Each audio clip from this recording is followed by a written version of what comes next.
Pabna PDB NESCO কোম্পানির নামে একটি অবৈধ কোম্পানি বিগত সরকারের সময়ে, বিগত ফ্যাসিস্ট সরকারের সময়ে যখন দেশে লুটপাটের রাজত্ব কায়েম হয়েছিল, যখন হত্যা, গুম, খুন এবং অর্থ পাচারের রাজত্ব কায়েম হয়েছিল, তখন এই নেসকো কোম্পানি গঠন করা হয়েছিল। এই নেসকো কোম্পানিতে আসার পরে 4 থেকে 6 ধাপে এই বিদ্যুতের মূল্য বৃদ্ধি করায় আমাদের দেশের আপামর জনগণ এরা অস্বস্তি বোধ করেছে।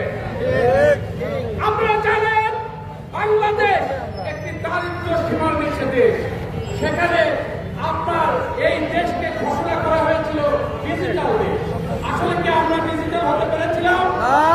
এই দেশে কৃষক, খামার, কুমার, জেলে, তাঁতি, দিনমজুর সহ বিভিন্ন রিক্সা শ্রমিক, ভ্যান শ্রমিক, বিড়ি শ্রমিক, ট্রাক শ্রমিক, বাস শ্রমিক, রেলি লিভার সহ প্রায় 80% মানুষ সেই সীমানার মধ্যে থাকে।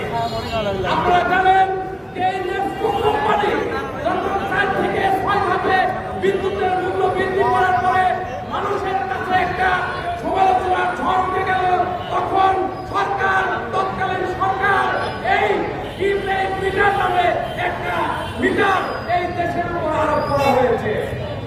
আপনারা জানেন এই মিটারটি এমন একটি মিটার যে আমার পকেটে যতক্ষণ টাকা আছে, মানে হয়েছে কার্ডের এই কার্ড, প্রিপেইড কার্ড, এই কার্ডে যতক্ষণ টাকা আছে ততক্ষণ এই মিটারের বিদ্যুৎ চলবে।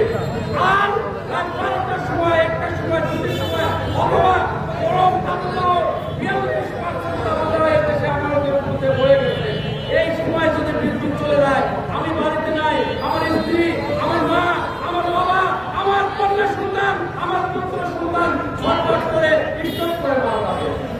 অনেক মুরগি খামারি, গরু খামারি, তারপরে আপনার বিভিন্ন যে কৃষকেরা কৃষি আবাদ করে সেগুলো বিপর্যয়ের মধ্যে পড়ে যাচ্ছে। কাজে হঠাৎ করে দেখতে পেলাম এই বিদ্যুৎ বিভাগ এই নেসকো নামে গ্রামে গঞ্জে গিয়ে এই মিটারটা লাগাচ্ছে এবং মানুষকে ধোঁকা দিয়ে এটা লাগানো হচ্ছে।